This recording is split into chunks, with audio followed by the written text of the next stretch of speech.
Halo Piners, kembali lagi di video pembahasan soal Pintar PKU dengan mata kuliah Fisika ST bersama aku, Adis. Dan sekarang topik kita adalah mengenai cahaya dan gelombang elektromagnetik. Nah, kita pindah ke soal pertama. Di sini kita diminta untuk mengurutkan gelombang elektromagnetik berikut dari spektrum dengan energi terbesar. Berarti kita mau mengurutkan dari yang besar ke yang kecil ya. Besar ke kecil. Nah, di sini ada sinar ultraviolet, sinar tampak, sinar gamma, dan yang terakhir adalah sinar inframerah. Nah, kalau kayak gini, kita harus hafalin ya. Nah, di sini kita punya diagram yang kayak gini. Nah, kan mungkin agak agak susah ya ngafalinnya. Untuk kan di sini adanya indikatornya adalah panjang gelombang dan frekuensi. Nah, di sini yang ditanyakan itu adalah energi. Nah, kan kalau kalian pasti hafal kan rumus ini, yaitu energi sama dengan H itu adalah konstanta Planck, konstanta Planck, konstanta Planck. Nah, kemudian di sini jadi H ini nilainya sudah tetap ya. Nah, kemudian ini konstanta Planck ini dikalikan dengan frekuensi, di mana frekuensi ini dapat dijabarkan kalau dalam cahaya. Cahaya itu kan dia kecepatannya tetap ya, yaitu sebesar 3 dikali 10 pangkat 8 meter per second. Nah, di sini jadi dapat kita jabarkan frekuensi itu sama dengan frekuensi itu dapat kita uraikan menjadi kecepatan dibagikan dengan lambda. Nah, karena di sini dia itu objeknya itu adalah cahaya, jadi di sini dapat kita jabarkan menjadi konstanta Planck dikalikan dengan kecepatan cahaya dibagikan dengan lambda atau panjang gelombang. Nah, kemudian di sini cara mengingatnya agar lebih mudah. Nah, kita tinjau dari cahaya tampak dulu ya. Cahaya tampak itu adalah yang di sini nih, yang kecil ini. Nah, kemudian dia dijabarkan menjadi yang selebar ini. Nah, untuk lebih mudahnya diingat aja kalau cahaya tampak itu yang seperti kita ingatnya dari pelangi. Pelangi itu kan Meiji Hibinio ya. Nah, kemudian dia tuh bentuknya kayak gini kan. Bentuknya kayak melengkung gini. Nah, kan yang paling atas itu merah. Yang paling yang paling atas merah, yang paling bawah itu ungu. Yang paling bawah itu ungu. Nah, kan yang merah berarti lebih panjang. Nah, meskipun ini bukan bukan pernyataan yang ekivalen gitu, tapi kita jadi bisa lebih ingat gitu bahwa yang merah itu panjang gelombangnya lebih besar. Dan panjang gelombang dan frekuensi itu kan di sini berbalik ya, berbanding terbalik. Panjang gelombang dan frekuensi. Nah, jadinya kalau dia panjang gelombangnya lebih besar, maka frekuensinya itu lebih kecil. Jadi, karena frekuensinya lebih kecil, sementara frekuensi ini dia sebanding dengan energi. Dan untuk panjang gelombang ini dia berbanding terbalik juga dengan energi. Jadi kalau panjang gelombangnya besar, frekuensinya kecil, maka energinya akan lebih kecil. Nah, berarti sebaliknya, yang warna ungu, dia panjang gelombangnya lebih kecil, tetapi dia frekuensinya lebih besar. Nah, kemudian kita berpindah ke yang ada di kanan kirinya nih. Di sebelah kanannya kan ada infrared atau inframerah. Nah, berarti dia itu deket sama warna merah yang ada di cahaya tampak itu. Nah, infra ini sendiri kan dia lebih, ya dia cuma awalan gitu ya. Dia itu menyatakan infra itu lebih kecil kayaknya. Nah, terus untuk ultraviolet yang ada di sebelah kirinya, violet itu kan warna ungu ya.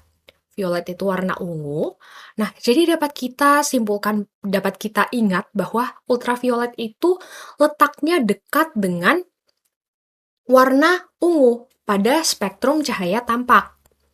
Nah, kemudian ultra ini artinya lebih besar ya, kayak Ultraman gitu kan besar ya. Nah, kemudian karena tadi kita sudah mengetahui bahwa pada spektrum cahaya tampak ini, dia itu semakin ke kanan, dia itu akan semakin besar untuk panjang gelombangnya, dan semakin ke kiri, dia itu frekuensinya akan semakin besar. Sebentar, kita gambar deh. Ke kanan, itu dia akan semakin besar untuk panjang gelombangnya. Semakin ke kiri, dia akan semakin besar untuk frekuensi dan energi. Nah, jadi kita lanjutin aja ke yang udah ada di sebelah-sebelahnya. Jadi kita langsung mengetahui bahwa ultraviolet itu dia lebih besar untuk energi dan frekuensinya, sementara infrared itu lebih kecil untuk energi dan frekuensi, dan lebih besar untuk panjang gelombangnya.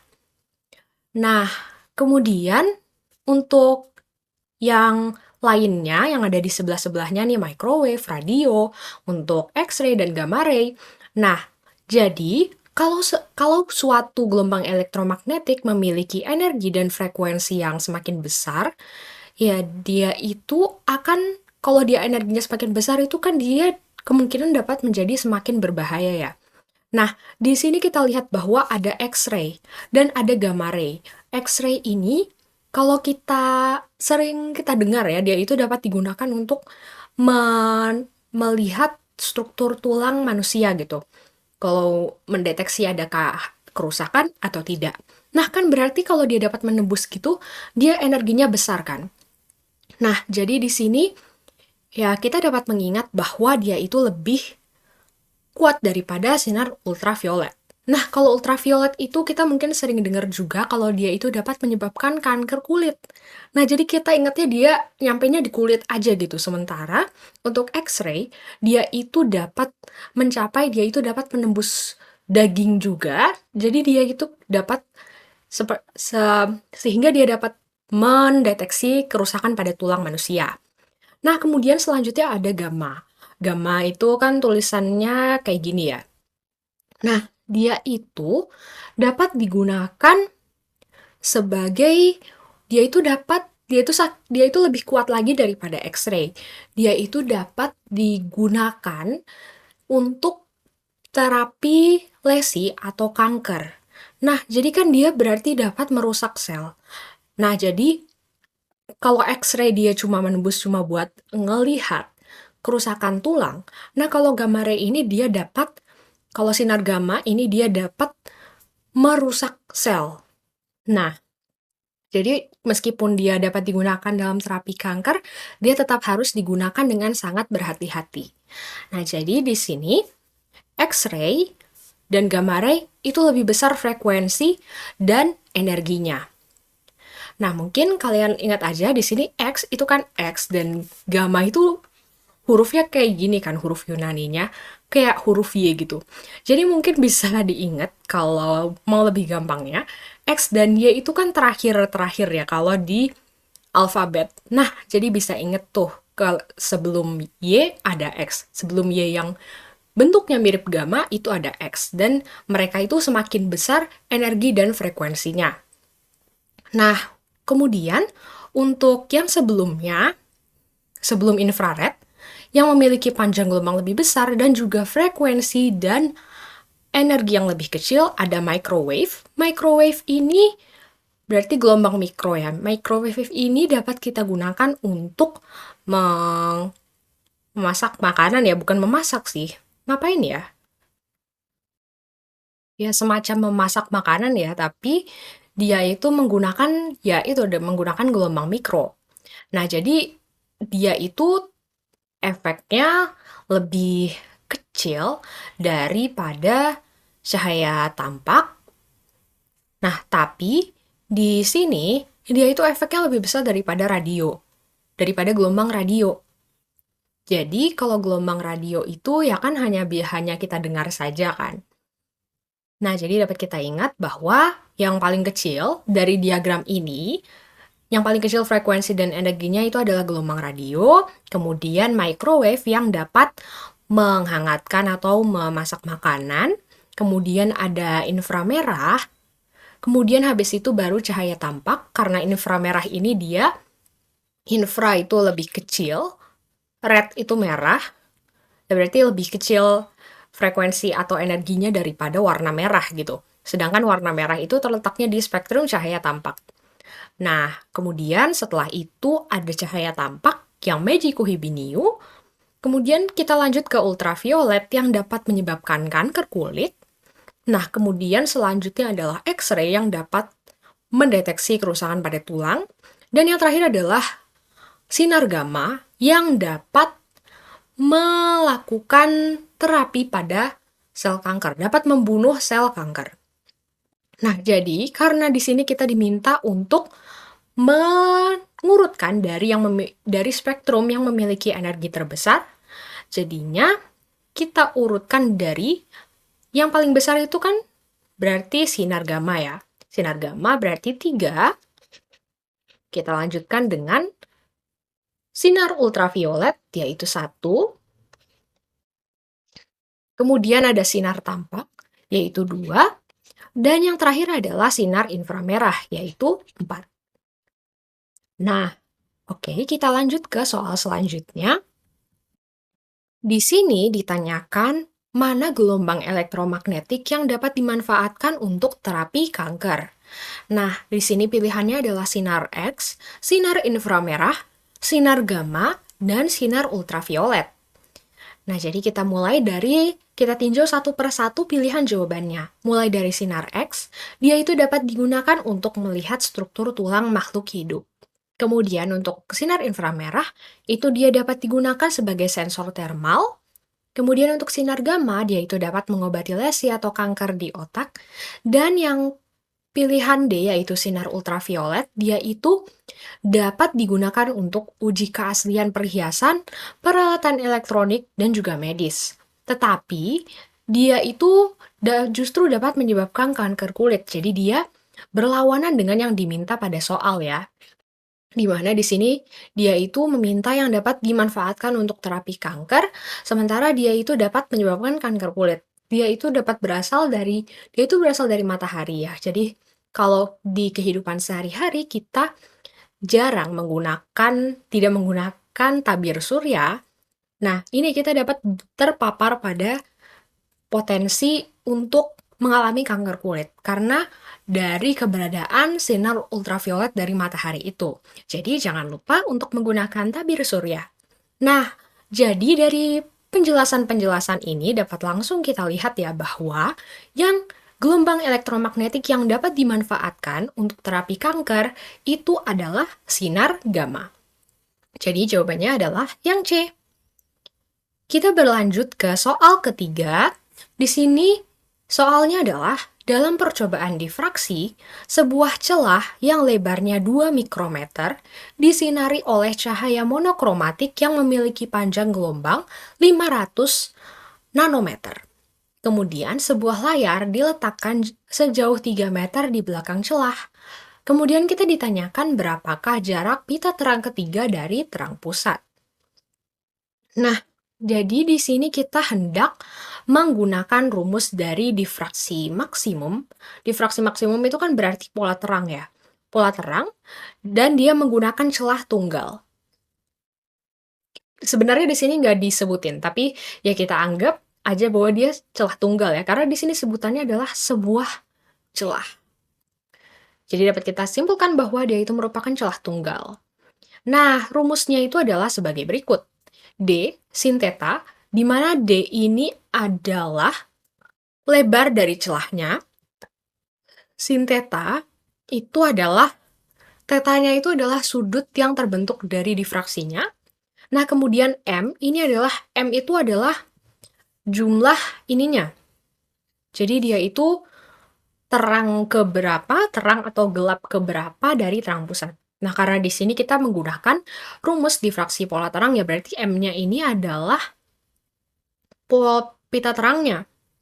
Nah, kemudian kita M dikurangi setengah dalam tutup kurung dikalikan dengan panjang gelombang dari cahayanya. Nah, sin theta ini dapat dijabarkan lagi menjadi P. P ini adalah jarak dari pita terang yang ditanyakan dibagi dengan L, ini adalah jarak dari celahnya ke layar. Nah, jadi di sini dapat kita langsung masukin aja. Untuk D atau panjang celahnya atau lebar celahnya, ini kan 2 mikrometer. 2 mikrometer itu kan berarti sama dengan 2 dikali 10 pangkat min 6 meter. Nah, jangan lupa semuanya diubah dulu menjadi meter. Dikalikan dengan P. P ini adalah jarak pita terang dari terang pusatnya yang mau kita cari, dibagi dengan L. L itu yaitu jarak dari layar ke celah, yaitu sebanyak 3 meter. Nah, kemudian selanjutnya untuk M-nya, karena kita mau mencari pita terang ketiga, jadinya ya 3 dikurangi setengah, dikali dengan panjang gelombang atau panjang gelombang cahayanya, yaitu adalah sebesar 500 nanometer. Jadi, karena nano itu adalah 10 pangkat min 9 meter, jadinya ya kita kalikan 500 dikali 10 pangkat min 9 agar satuannya menjadi meter. Nah, di sini ada yang dapat kita coret, yaitu di sini 10, di kiri kan ada 10 pangkat min 6. Di kanan ada 10 pangkat min 9. Jadi kalau kita coret ini, maka akan menjadi, di sini yang di sebelah kanan akan menjadi 10 pangkat min 3. Nah, baik. Sekarang untuk 2 dan 3-nya kita pindah ruaskan sehingga kita dapat mencari P-nya. P-nya itu berarti 5 per 2. 5 per 2 ini dari 3 min setengah ini. Kan 3 itu berarti 6 per 2 ya. 6 per 2 dikurangi 1 per 2. Berarti jadi 5 per 2 kan. Nah, kemudian dikalikan dengan 500 dikali 10 pangkat min 3, dikalikan dengan 3, 3-nya ini berasal dari sini, karena kita pindah ruaskan, maka dia letaknya jadi di atas, dan 2-nya berasal dari sini. Karena dia tadinya di atas, setelah kita pindah ruaskan akan menjadi di bawah. Nah, ini kalau kita hitung semuanya, maka akan kita dapatkan hasilnya adalah sebesar 1,875 meter. Nah, tapi nih, kadang-kadang pengalaman aku dari UAS tahun lalu, itu meskipun yang ditanya ini, kadang-kadang jawabannya nggak ada. Nah, kalau kayak gitu, nggak usah panik, cobain aja dulu pakai rumus yang lain. Nah, kemarin tuh kalau nggak salah aku cobain pakai yang difraksi minimum alias jadi pola gelap. Nah, ketemu hasilnya. Jadinya kalau pola gelap itu nggak pakai min setengah ya. Baik, Pinners, sekian dulu pembahasan soal kali ini. Terima kasih telah menonton dan sampai jumpa lagi di video pembahasan selanjutnya.